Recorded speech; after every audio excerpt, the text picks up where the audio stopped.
Hello नमस्ते friends, S G chemistry YouTube channel पर दोस्तों आप सभी का स्वागत है।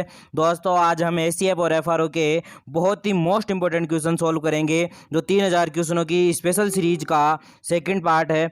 देखिए दोस्तों, आज का हमारा वीडियो है वो बहुत ही मोस्ट इंपॉर्टेंट क्वेश्चनों पे ही है केवल। आइए पहला क्वेश्चन देखते हैं। पहला क्वेश्चन कौन सा आता है, ये देखिए आपके सामने पहला क्वेश्चन है, इलेक्ट्रॉन की खोज किसने की। फटाफट कमेंट करके आंसर बताइए, इलेक्ट्रॉन की खोज किसने की, फटाफट बताइए। दोस्तों आपको लग सकता है ये क्वेश्चन बहुत ही ईजी होंगे, लेकिन इनमें कहीं ना कहीं बहुत ही तगड़ा लोचा होता है हर एक क्वेश्चन में।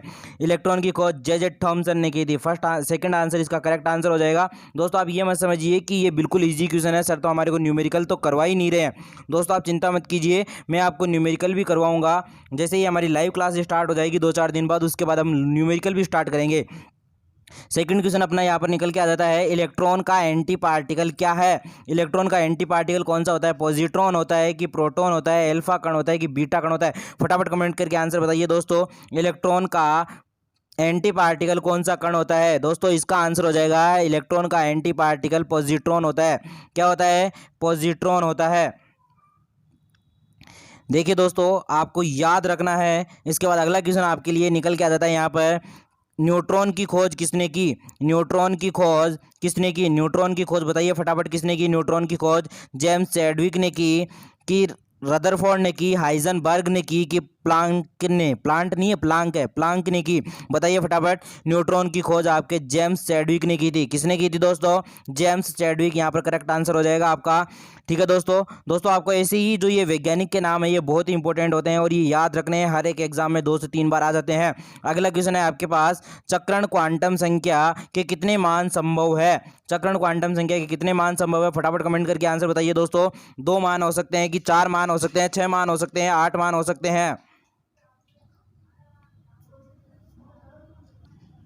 अगला क्वेश्चन है आपका, किसी तत्व का सर्वाधिक अभिलाक्षणिक गुण निम्नलिखित में से कौन सा है। ये थोड़ा मिस्टेक है यहाँ पर, किसी तत्व का सबसे अभिलाक्षणिक गुण निम्न में से कौन सा है।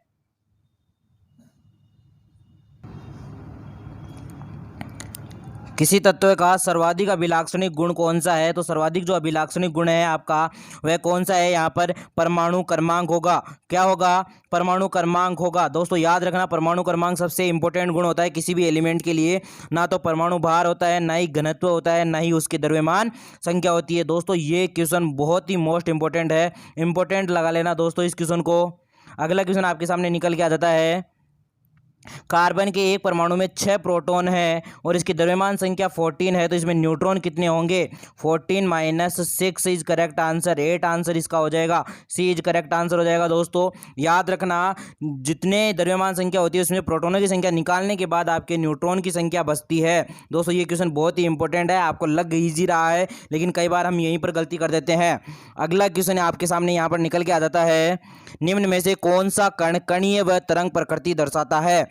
चारों आपके पास 4 कण दे रखे हैं, इन चारों कण में से कौन सा दर्शाता है तरंग और कणीय प्रकृति। पिछले वाले क्वेश्चनों में भी मैंने आपको बताया था, इसका आंसर फटाफट कमेंट करके बताइए। इसका आंसर आपका बी आंसर हो जाएगा, इलेक्ट्रॉन कणीय व तरंग प्रकृति दोनों दर्शाता है। प्रोटॉन, न्यूट्रॉन और मेसोन में इस प्रकार की कोई प्रकृति नहीं पाई जाती है। दोस्तों ये बहुत ही इंपॉर्टेंट क्वेश्चन है, याद रखना है, वेरी इंपॉर्टेंट क्वेश्चन है दोस्तों। अगला क्वेश्चन आपके लिए निकल के आ जाता है यहाँ पर, हाइड्रोजन के रेडियो सक्रिय समस्थानिक को क्या कहते हैं। यानी हाइड्रोजन का कोई रेडियो सक्रिय समस्थानिक है, उसका उदाहरण कौन सा है यहाँ पर, फटाफट कमेंट करके आंसर बता दीजिए दोस्तों इसका answer C is correct answer हो जाएगा। ट्राइटियम होता है, वह होता है हाइड्रोजन 13 यही इसका रेडियो सक्रिय समस्थानिक होता है। प्रोटियम और ड्यूटेरियम होते नहीं है, रेडियम तो एक अलग ही एलिमेंट होता है। अगला क्वेश्चन आपके लिए यहाँ पर निकल के आ जाता है जो कि बहुत ही इंपॉर्टेंट क्वेश्चन है, उभयधर्मी पदार्थ किस रूप में क्रिया करता है। यानी जो उभयधर्मी एम्फोटेरिक एलिमेंट होता है, कंपाउंड होता है, वो किस रूप में क्रिया करता है, अम्ल के रूप में, सार के रूप में या दोनों के रूप में। फटाफट कमेंट करके बताइए दोस्तों। ये दोनों के रूप में क्रिया करता है, दोनों के रूप में कार्य करता है, यानी अम्ल की तरह बिहेव भी करेगा और सार की तरह बिहेव भी करेगा। ठीक है दोस्तों, ये बहुत ही इंपॉर्टेंट क्वेश्चन है दोस्तों। इसके बाद आपके लिए अगला क्वेश्चन निकल के आ जाता है यहाँ पर, फटाफट से देखिए। अगला क्वेश्चन है, निम्न में से कौन से ईंधन में सबसे कम पर्यावरणीय प्रदूषण होता है, यानी सबसे कम धुआं देने वाला कौन सा ईंधन है, सबसे कम CO2 कौन सा ईंधन बनाता है, सबसे कम CO कौन सा ईंधन बनाता है। तो यहाँ पर आपका आंसर हो जाएगा डी, हाइड्रोजन। हाइड्रोजन सबसे कम ईंधन बनाता है, हाइड्रोजन सबसे कम पर्यावरण प्रदूषण करता है, सॉरी, ईंधन सबसे ज़्यादा, ऊर्जा सबसे ज़्यादा देता है और पर्यावरण प्रदूषण सबसे कम करता है। अगला क्वेश्चन आपके लिए दोस्तों यहाँ पर बहुत ही मोस्ट इंपोर्टेंट क्वेश्चन निकल के आ जाता है, डी ब्लॉक की एकमात्र धातु जो द्रव अवस्था में पाई जाती है। देखिए दोस्तों, यहाँ पर धातु की बात की जा रही है, डी ब्लॉक की होनी चाहिए सारी की सारी। आपको Hg भी धातु है, Ga भी धातु है, Cs भी धातु है, Br है धातु है, लेकिन डी ब्लॉक की कौन सी है, Hg। तो इसका first answer is correct answer हो जाएगा, Hg इज करेक्ट आंसर हो जाएगा दोस्तों, Hg इज करेक्ट आंसर हो जाएगा। ठीक है दोस्तों, अगला क्वेश्चन आपके लिए यहाँ पर निकल के आ जाता है। अगला क्वेश्चन है आपके लिए यहाँ पर देखिए, पी ब्लॉक की एकमात्र धातु जो द्रव अवस्था में पाई जाती है, पी ब्लॉक की धातु होनी चाहिए जो एकमात्र द्रव अवस्था में पाई जाती है। यहाँ पर आपका कमेंट करके फटाफट आंसर बता दीजिए, यहाँ पर आंसर कौन सा होगा दोस्तों। यहाँ पर आंसर आपका बी हो जाएगा, गैलियम पी ब्लॉक की एकमात्र धातु है जो द्रव अवस्था में पाई जाती है। सीजियम आपकी एस ब्लॉक की होती है, Br आपकी पी ब्लॉक की है लेकिन अ धातु होती है, और Hg आपकी डी ब्लॉक की धातु है, पहले वाले क्वेश्चन में देखा था। यहाँ पर अगला क्वेश्चन आपके सामने निकल के आ जाता है, क्वार्ट्ज किससे बनता है, क्वार्ट्ज किससे बनता है, फटाफट कमेंट करके आंसर बताइए दोस्तों, क्वार्ट्ज किससे बनता है। दोस्तों पहला ऑप्शन है कैल्शियम सल्फेट, दूसरा है कैल्शियम सिलिकेट, तीसरा सोडियम सिलिकेट और चौथा sodium sulphate. B answer is correct answer हो जाएगा कैल्शियम सिलिकेट। क्या हो जाएगा, B answer is correct answer, क्या हो जाएगा, कैल्शियम सिलिकेट से क्वार्ट्ज बनता है। किससे बनता है क्वार्ट्ज, कैल्शियम सिलिकेट से। अगला क्वेश्चन आपका निकल के आ जाता है यहाँ पर, विरंजन, विरंजन को विरंजक भी बोलते हैं, विरंजक पाउडर को तैयार करने में प्रयुक्त होने वाली गैस कौन सी है। आपको गैस का नाम बताना है, फटाफट कमेंट करके आंसर बताइए दोस्तों। O2 होगी कि F2 होगी, Cl2 होगी या H2 होगी। दोस्तों इसका आंसर करेक्ट आंसर हो जाएगा Cl2, क्लोरीन गैस।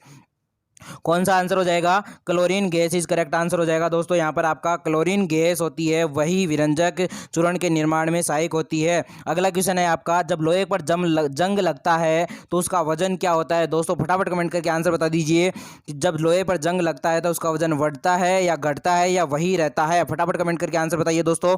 इसका answer first answer is correct answer हो जाएगा, वजन बढ़ जाता है। क्या हो जाता है, लोहे पर जंग लगने से उसका वजन बढ़ जाता है, लेकिन लोहे की जो क्वालिटी होती है वो खराब हो जाती है दोस्तों। अगला क्वेश्चन आपके सामने यहाँ पर निकल के आ जाता है, यहाँ पर देखिए फटाफट, बहुत ही मोस्ट इंपोर्टेंट क्वेश्चन है ये दोस्तों, कई बार एग्जाम में पूछा गया है, लोहे पर जंग लगने से क्या होता है। वहां पर लोहे में विस्थापन होता है, अपचयन होता है, ऑक्सीकरण होता है या विघटन की क्रिया होती है। दोस्तों यहाँ पर फटाफट कमेंट करके आंसर बताइए, इसका आंसर क्या होगा दोस्तों। बहुत ही मोस्ट इंपोर्टेंट क्वेश्चन है ये दोस्तों, इसका answer B is correct answer हो जाएगा, ऑक्सीकरण की प्रक्रिया होती है, ऑक्सीडेशन यहाँ पर होता है। क्या होता है, यहाँ पर ऑक्सीडेशन होता है।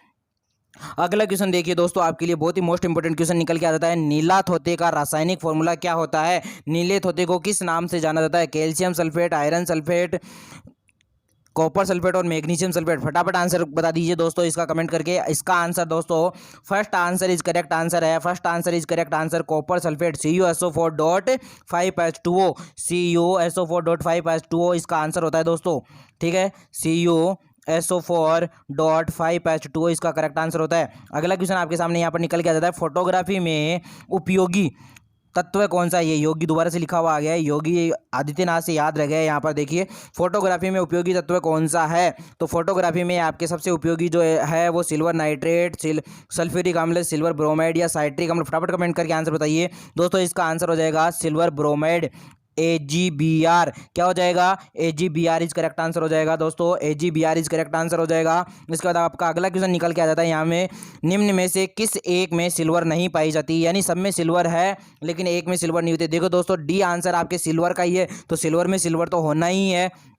इसके बाद आपके पास तीन ऑप्शन और बचते हैं, हॉर्न सिल्वर, जर्मन सिल्वर और रूबी सिल्वर।